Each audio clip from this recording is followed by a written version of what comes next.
So this is one kind of a processing that has taken place. An image is said to be noisy, right? There are noise pixels around it. It's not smooth enough. Now, when you can identify the presence of noise here and then remove them from the image and see, there is a very nice region without, there's a shadow without any change in pixels. A sudden change in pixel value is said to be noise. Sudden change in pixel value is said to be noise.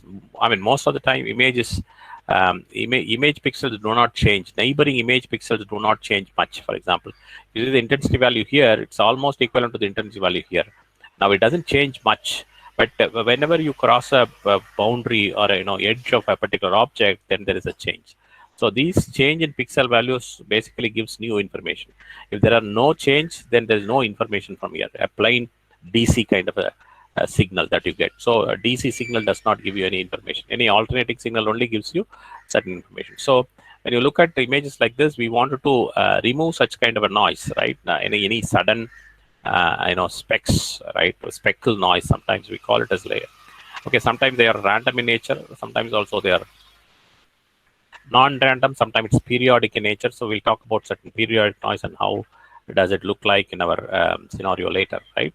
So noise removal is one of the very important processing that we keep doing. So identifying the noise pixel, and then removing the noise pixel, for example.